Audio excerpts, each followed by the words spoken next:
Hello viewers, আশা করি সকলে ভালো আছেন। বাচ্চার জন্য হেলদি টিফিন কেক বানাতে চাইলে একবার এইভাবে বানিয়ে দেখুন।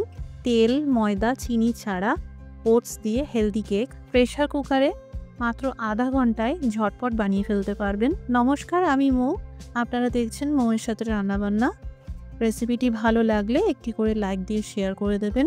এই রকম আরও নতুন নতুন রেসিপি পাওয়ার জন্য সাবস্ক্রাইব করে রাখুন। অবশ্যই বেল নোটিফিকেশন অন করে রাখুন। প্রায় 350 থেকে 400 গ্রাম মতন ফ্রেশ খেজুর নিয়েছি।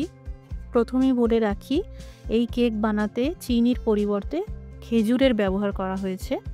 খেজুর খুবই স্বাস্থ্যকর, তাই খেজুর দিতেই পারেন। একদম ফ্রেশ খেজুর দিয়ে বানালে সবথেকে ভালো। আপনারা দোকানে যদি ফ্রেশ খেজুর না পান, অনলাইন পেয়ে যাবেন, তবে শুকনো খেজুর দিয়েও করা যাবে। কিভাবে শুকনো খেজুর ব্যবহার করবেন সেটাও আমি বলে দিচ্ছি। এখানে এখন আপাতত খেজুরগুলোর দানা বের করে নিচ্ছি।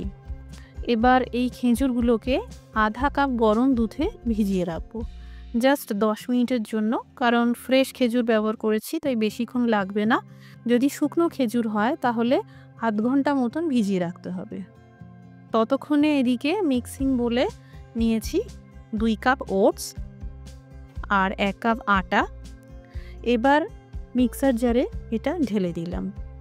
এরই সাথে দিয়ে দিলাম 1 চামচ বেকিং পাউডার আর 1 চামচের 4 ভাগের 1 ভাগ বেকিং সোডা। এবার সব একসাথে গুঁড়ো করে নিতে হবে। এবার ভালো করে চেলে নিতে হবে। যেহেতু ওটস দিয়ে বানানো হচ্ছে, তাই কিছু দানা রয়ে যেতে পারে। বেশ 2 থেকে 3 বার মতন বারে বারে মিক্সার জারে গুঁড়ো করে নিতে হবে আর চেলে নিতে হবে। এখানে ওটসের কিছু দানা যদি রয়ে যায় তাহলেও কোনো অসুবিধা নেই।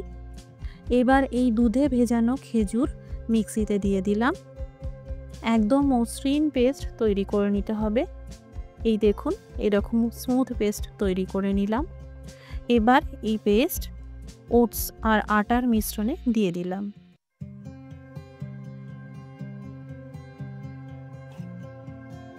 এখানে একটা মুরগির ডিমের ব্যবহার করেছি।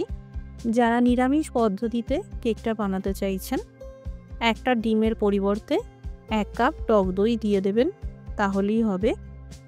তবে আমি ডিমের ব্যবহার করেছি কারণ ডিম দিলে কেক খুব ফ্লাফি হয় আর টেস্টিও হয়। এবার ভালো করে মিশিয়ে নিতে হবে। মিশ্রণ খুবই শুকনো, তাই অল্প করে দুধ মেশাতে থাকবো। এখানে আমি হালকা গরম দুধের ব্যবহার করেছি। মোটামুটি আধা কাপ মতন দুধ মিশিয়ে দিলাম। এবার 2 চামচ কোকো পাউডার দিয়ে দিলাম। আপনারা যে কোনো চকলেট ফ্লেভার বিস্কিট বা ওরিও বিস্কিটের ব্যবহার করতে পারেন, অথবা ডেয়ারি মিল্ক চকলেট মেল্ট করে দিতে পারেন।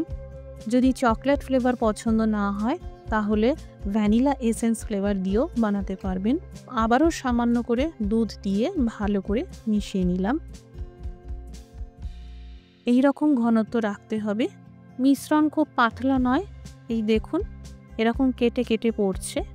এই রকম কনসিস্টেন্সি হতে হবে।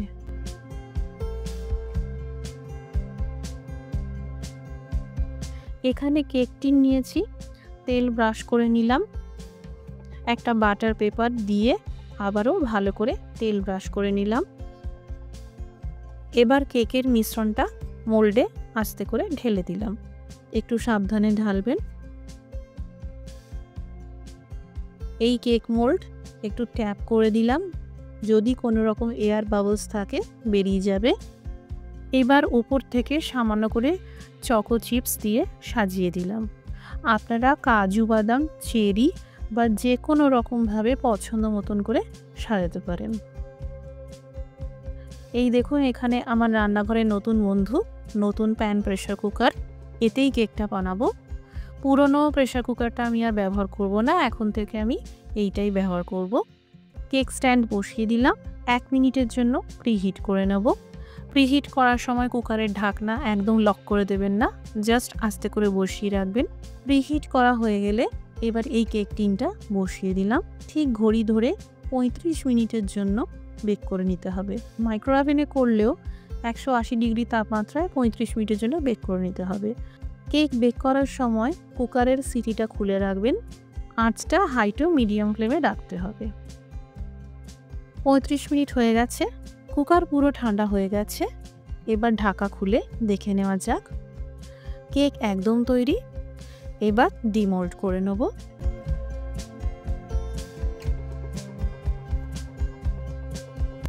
মোল্ড থেকে বের করে নেওয়ার পর এই বাটার পেপারটা সরিয়ে দিতে হবে। এই কেক আপনারা 1 সপ্তাহ রেখে দিলেও ভালো থাকবে। টিফিনের জন্য এই রকম কেক বানিয়ে দিতে পারেন। ওটস দিয়ে তৈরি, সুতরাং খুবই হেলদি। না তেল আছে, না চিনি আছে, আর না ময়দা আছে। খুবই টেস্টি হয়। একবার অবশ্যই এইভাবে বাড়িতে এই ওটসের কেক বানিয়ে দেখবেন। বাড়িতে বানালে কমেন্ট করে জানাতে পারেন কেমন তৈরি হলো। আজকের রেসিপিটি দেখার জন্য অসংখ্য ধন্যবাদ। সবাই ভালো থাকুন, সুস্থ থাকুন।